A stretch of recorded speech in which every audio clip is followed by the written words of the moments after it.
Bíblica Dominical de Juvenis da nossa querida CPAD, Casa Publicadora das Assembleias de Deus, a livraria e editora do povo de Deus. Em todo o território nacional, você encontra uma loja CPAD. Aqui em São Paulo, onde estamos, a loja da CPAD está na rua João Tobias 360, na estação Belém do metrô, bem ao lado do novo templo da Assembleia de Deus do Belenzinho. Na CPAD você compra bíblias, revistas, livros evangélicos, materiais para o seu crescimento espiritual. No novo templo da Assembleia de Deus do Belenzinho, no térreo, você tem a livraria da associação. Ali você procura o irmão Alex e o pastor Silas, toda a sua equipe, e ali você também compra materiais evangélicos para o seu crescimento espiritual. E a Provix, que é a livraria online, onde você, com um clique, você compra sua Bíblia, sua harpa, seu material evangélico e recebe no aconchego da sua casa. Quando você compra na Provix, a livraria online, você ajuda diretamente aqui o nosso canal. E aqui embaixo tem um número de celular, o DDD é 11 98915 6905. Aí, através desse Pix, também você pode cooperar conosco, enviando o seu voto, a sua oferta, nos ajudando a manter este trabalho em andamento. Já quero agradecer irmão Jefferson Queiroz, que é membro aqui do nosso canal, ele nos ajuda financeiramente. Também agradecer pela vida do irmão Reginaldo Aparecida Amaral e sua esposa Francileide, sua filhinha Esther, eles que nos cedem esse espaço onde está provisoriamente o nosso estúdio. Deus abençoe também irmão Josué, marido da Marilena, que também tem nos ajudado na montagem aqui deste cenário. Deus abençoe irmão Vinícius, que tem sido um orientador na questão da iluminação. E Deus abençoe a minha família, minha esposa Raquel, meus filhos Bianca e Gabriel, que tem sido o nosso aporte, o nosso suporte. Deus abençoe todos vocês que estão cooperando conosco, estão orando por nós, estão jejuando por nós e estão aqui toda semana aprendendo juntamente comigo e com o Espírito Santo a palavra de Deus. O Espírito Santo, ele é o nosso mestre por excelência, é com ele que nós aprendemos. Se você quiser também ser um patrocinador aqui do nosso canal, entra lá no nosso e-mail, albruno@yahoo.com.br, vou soletrar, albruno@yahoo.com.br e venha ser um patrocinador aqui do canal do professor Álvaro Bruno. Vamos estudar nessa lição número 7, 18 de maio de 2025, o Evangelho de Marcos. Lembrando, deixa aqui embaixo o seu gostei, não custa nada, deixe um comentário, compartilhe essa videoaula com o maior número de pessoas para que elas também sejam abençoadas por Deus e incentive outras pessoas e os seus contatos, principalmente, a se inscreverem no nosso canal. Isso é muito importante. Estamos fazendo uma viagem pelo Novo Testamento na lição de Juvenis, segundo trimestre de 2025. Vamos lá então, o Evangelho de Marcos. O texto está em Marcos 8, 31, que diz assim: começou a ensinar-lhes que importava que o Filho do Homem padecesse muito e que fosse rejeitado e que fosse morto, mas que, depois de 3 dias, ressuscitaria. A leitura bíblica em classe está em Marcos capítulo 1, do versículo 38 ao 45. E ele lhes disse: vamos às aldeias vizinhas, para que eu ali também pregue, porque para isso vim. E pregava nas sinagogas deles por toda a Galileia, e expulsava os demônios. E aproximou-se dele um leproso, que rogando-lhe e pondo-se de joelhos diante dele, lhe dizia: se queres, bem podes limpar-me. E Jesus, movido de grande compaixão, estendeu a mão e tocou-o e disse-lhe: quero ser limpo. E tendo ele dito isso, logo a lepra desapareceu e ficou limpo. E advertindo-o severamente, logo o despediu. E disse-lhe: olha, não digas nada a ninguém, porém vai, mostra-te ao sacerdote e oferece pela tua purificação o que Moisés determinou, para lhe servir de testemunho. Mas, tendo ele saído, começou a apregoar muitas coisas e a divulgar o que acontecera, de sorte que Jesus já não podia entrar publicamente na cidade, mas conservava-se fora em lugares desertos, e de todas as partes iam ter com ele. Marcos capítulo 8, do versículo 27 ao 31. E saiu Jesus e os seus discípulos para as aldeias de Cesareia de Filipe. E no caminho perguntou aos seus discípulos, dizendo: quem dizem os homens que eu sou? E eles responderam: João Batista, e outros Elias, mas outros um dos profetas. E ele lhes disse: mas vós, quem dizeis que eu sou? E respondendo Pedro, lhe disse: tu és o Cristo. E admoestou-os para que a ninguém dissessem aquilo dele. E começou a ensinar-lhes que importava que o Filho do Homem padecesse muito e que fosse rejeitado pelos anciãos e pelos príncipes dos sacerdotes e pelos escribas, e que fosse morto, mas que, depois de 3 dias, ressuscitaria. Aí nós temos o Conectado com Deus, em que ele diz que, mesmo mais sucinto, mais curto que os outros evangelhos, há maior ênfase em Jesus como o servo sofredor. Então, isso aqui é o foco do Evangelho de Marcos, o servo sofredor. Marcos evidencia as características humanas de Jesus, como ele sofreu a rejeição, a sua profunda compaixão pelas pessoas e sua enorme empatia quanto às necessidades dessas pessoas. Assim é o nosso Salvador Jesus. Ele escolheu descer da sua glória, do céu, e sentir na pele o sofrimento humano, o padecimento humano. Portanto, ele entende você. Ele se importa com cada detalhe da sua vida. Ele é o seu e o meu melhor amigo que alguém pode querer. Não tem melhor amigo do que Jesus. Então, você deve usufruir dessa amizade com Jesus. Eu estou comentando aqui o Conectado com Deus. Quais são os objetivos dessa lição? Primeiro, salientar as características do Evangelho de Marcos, mostrar os focos principais, saber a visão do autor e o seu público-alvo, para quem que Marcos escreveu.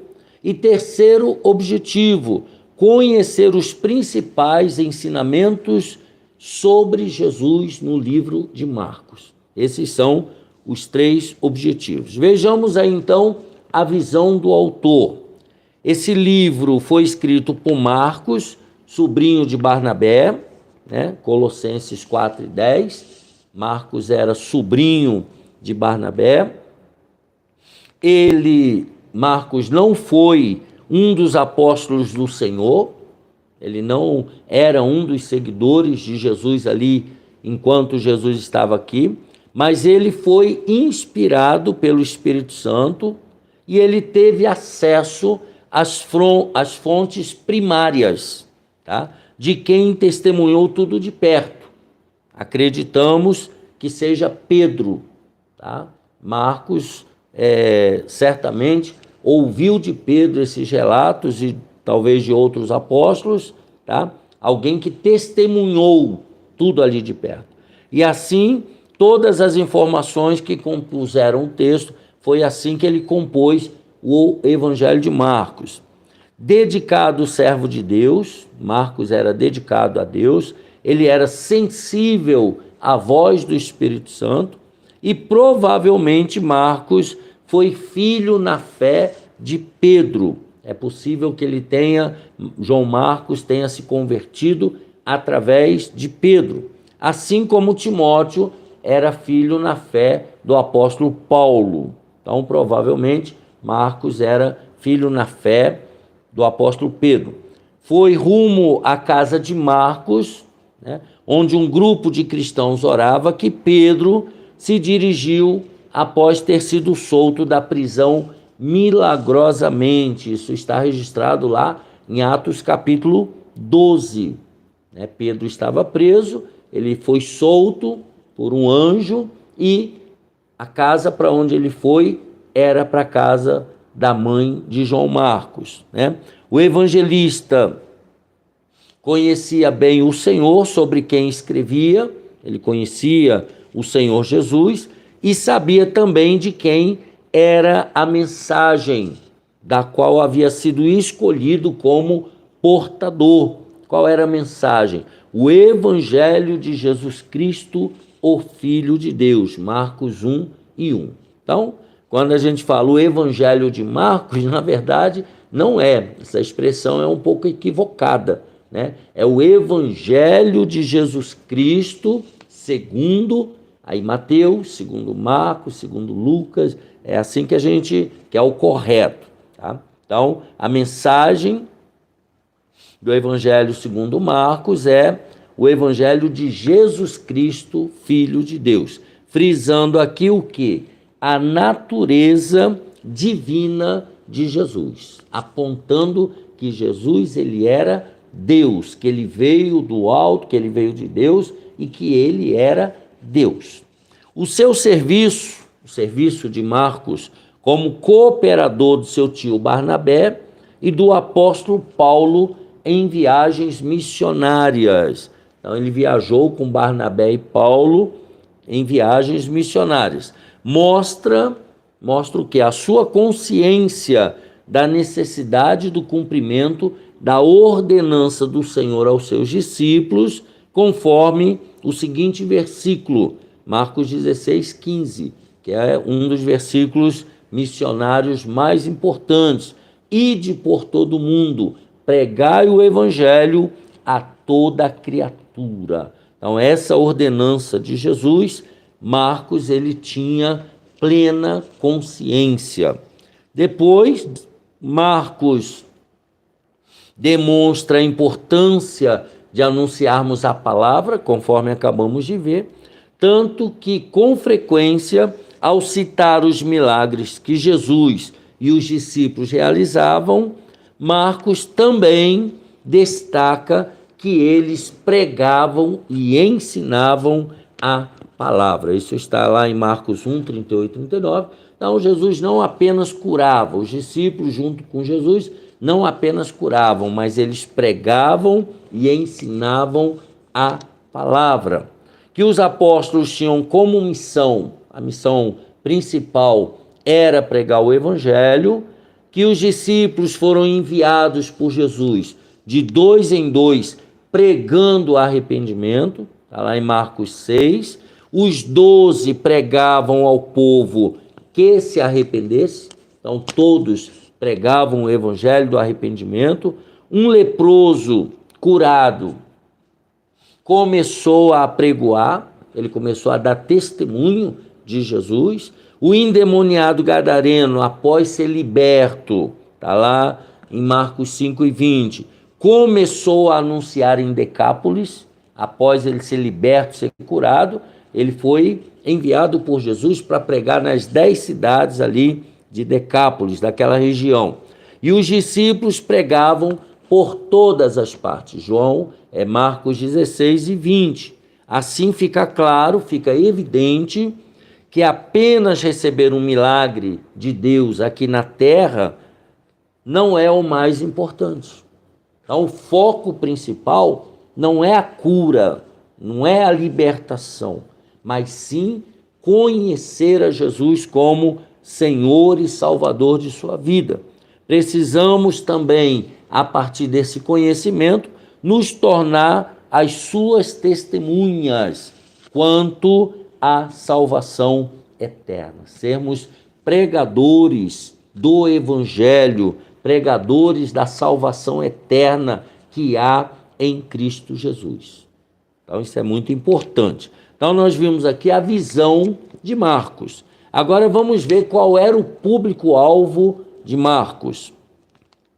Assim como o apóstolo Paulo escreveu uma de suas cartas destinada aos romanos, aos crentes em Roma, o evangelista Marcos, segundo os estudiosos, pode ter dirigido, é possível, não há uma confirmação 100%, pode ter dirigido o seu escrito, o seu Evangelho de Marcos, originalmente aos cristãos gentios que enfrentavam perseguição e sofrimento em Roma. Então, ele escreveu aos crentes que estavam em Roma. No livro Panorama da Bíblia, que você encontra lá na CPAD, são apontados no texto os seguintes indícios de que o público-alvo a que se destinava Marcos eram os romanos. Ele fala: o tema do sofrimento, poder de Deus e a esperança para o futuro, bem como a explicação de costumes judaicos, Marcos 7, 3 e 4. A tradução de expressões aramaicas no Evangelho de Marcos é apresentada como características de texto escrito a não-judeus. Então, ele escrevia e usava expressões aramaicas. As menções aos herodianos, que era um grupo partidário romano, era um grupo político que defendia a família de Herodes diante de Roma, e a divisão da noite em 4 vigílias. Marcos 6, 48, Marcos 13, 35, conforme o sistema romano. Então, se ele estava escrevendo para os crentes romanos, ele estava usando vários elementos que os romanos, os crentes de Roma, iriam compreender. Também podem ser considerados no contexto de que a quem Marcos destinava o seu texto. Então, são elementos que apontam para os crentes de Roma. Portanto, tudo indica que o público-alvo de Marcos eram os crentes que moravam em Roma. Características do livro. Vejamos. Considerado pelos estudiosos, os teólogos, como o primeiro livro dos evangelhos escritos. Ele é considerado o primeiro livro do Novo Testamento. Marcos tem várias particularidades. Ele é o menor em número de capítulos, tem só 16 capítulos. A conexão entre o Antigo e o Novo Testamento é vista já no capítulo 1, versículo 2, que menciona uma profecia de Isaías sobre João Batista, né? Isaías 40, verso 3, é só ele que fala isso. O livro de Marcos também é conhecido como o Evangelho do Ministério de Jesus, pois se detém muito a contar o quê? Os feitos do Senhor, os seus milagres, as maravilhas que Jesus realizou e os prodígios. Então, o foco de Marcos é isso, é o que Jesus fez. O evangelista não apresenta nem a genealogia, nem a anunciação, né? Nem o nascimento e nem a infância do mestre.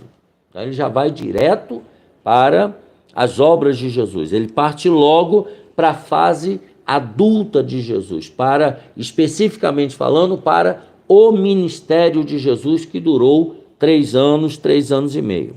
Com ele iniciando o seu ministério público, após ser batizado por João Batista no Rio Jordão. Está lá em Marcos 1, de 9 a 11. Então, o foco dele já é direto à vida adulta de Jesus. O batismo e logo o ministério de Jesus. Com poder de síntese ou de resumo, Marcos resume bem, que lhe é característico, entre outras passagens da vida de Jesus, Marcos resume todo o relato da tentação em apenas 2 versículos. Lucas e Mateus levam aí pelo menos de 10 a 12 versículos. Marcos resume tudo isso em 2 versículos apenas. Versículos 12 e 13. Enquanto os outros evangelistas sinóticos, nesse caso específico, se atém a mais detalhes. Marcos não. Marcos é curto e grosso. Há 2 milagres que foram registrados apenas por Marcos, que é a cura do surdo e gago em Decápolis, está no capítulo 7, e a do cego de Betsaida, tá? Marcos 8, 22. Só tem em Marcos, não tem nos outros evangelhos. O livro também apresenta Jesus como o servo sofredor, aquele que se movia de íntima compaixão pelas pessoas. Ele sofria por ver a situação das pessoas da sua época. Ele conduía-se com a dureza dos seus corações. Ele ficava muito triste pela rejeição dos judeus, principalmente da classe religiosa, à sua pessoa. Ele suspirava em seu espírito, né, do tipo, pelo visto, não vou alcançar plenamente o meu objetivo. No Getsêmani, ele enfrentou a angústia da morte em oração, lá no capítulo 14, tá? Como havia dito aos discípulos que padeceria, seria rejeitado, seria escarnecido, seria açoitado e entregue para morrer. Ele tinha profetizado isso em Marcos 8 e Marcos 10. E assim aconteceu no capítulo 14 e 15 do seu evangelho. E no capítulo 16, Marcos mostra o fruto do sofrimento de Jesus, com o júbilo de sua ressurreição, né? Vencendo a morte. Então, ao terceiro dia, lá no capítulo 16 de Marcos, vem a ressurreição de Jesus, com ele saindo vitorioso sobre a morte. Os ensinos de Jesus em Marcos, vejamos, existem, obviamente, muitos ensinamentos no Evangelho dos ensinos de Jesus, assim como nos demais evangelhos. No livro de Marcos, um dos meios pelos quais o Senhor transmite os seus ensinos são as parábolas. Primeiro, a parábola do semeador, a parábola da candeia, a parábola da semente que é plantada e dá fruto, né? Registrada apenas aqui em Marcos, a parábola do grão de mostarda e a parábola dos lavradores maus, né? Que mataram, né? Para tentar ficar com a vinha. Embora Jesus registre poucas parábolas aqui no Evangelho de Marcos, mas Marcos oferece a informação da existência de outras parábolas contadas por Jesus, o que nos faz entender ser esta, na percepção do Evangelho, a forma mais comum usada pelo Senhor para transmitir ensinamentos. Então, Marcos enfatiza que Jesus ensinava demais através de parábolas. Marcos 4,33, ele cita, e com muitas parábolas tais lhes dirigia a palavra, segundo o que podiam compreender. E sem parábolas nunca lhes falava, porém tudo declarava em particular aos seus discípulos. Aí ele falava, Marcos entende que ele ensinava muito por parábolas e explicava as parábolas em particular para os seus discípulos. Então, os ensinos de Jesus se fazem presentes no Evangelho de Marcos, em outras ocasiões, principalmente quando alguém questionava ou murmurava os seus feitos. Então Jesus se atinha a dar explicações quando era questionado ou quando ele percebia a murmuração por causa daquilo que ele estava fazendo. Então, entre outros assuntos, os seus ensinamentos do livro são os assuntos que ele tratava: o poder para perdoar pecados, ele tratava sobre o jejum, sobre o sábado, sobre o reino dividido e a blasfêmia contra o Espírito Santo.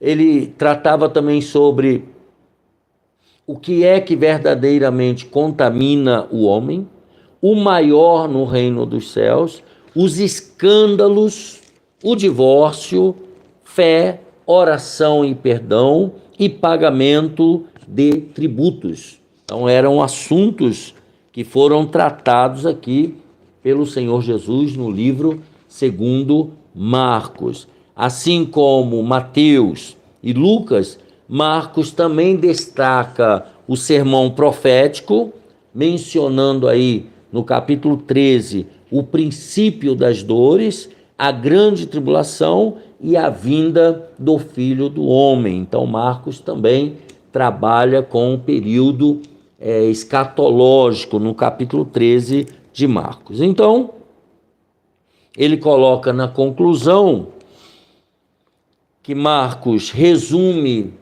os eventos, observa quão exaustivo era o trabalho de Jesus pregando, orientando os discípulos, ensinando nas sinagogas, expulsando demônios, curando enfermos, orando de madrugada, evangelizando nas aldeias. Tudo isso é destacado aqui no Evangelho de Marcos. Ele, quando Jesus se retirava para descansar, muitas vezes isso não era possível, porque a multidão ia atrás dele, o cercava, mas em vez de ficar chateado ou se ausentar, Jesus se compadecia dessas multidões e lhes anunciava a palavra. Então nós vemos aí como o nosso mestre ele era bondoso, e nós também devemos escolher as prioridades, as nossas prioridades, que deveria e deve ser servir a Deus antes de servir a nós mesmos e sempre nos compadecermos do nosso próximo. Esse é o foco principal do Evangelho segundo escreveu Marcos. Assim nós finalizamos o Evangelho de Marcos do dia 18 de maio de 2025, a lição de número 7 de juvenis, de 15 a 17 anos. Um abraço apertado, deixa aqui embaixo o seu gostei e até a próxima, se Deus quiser.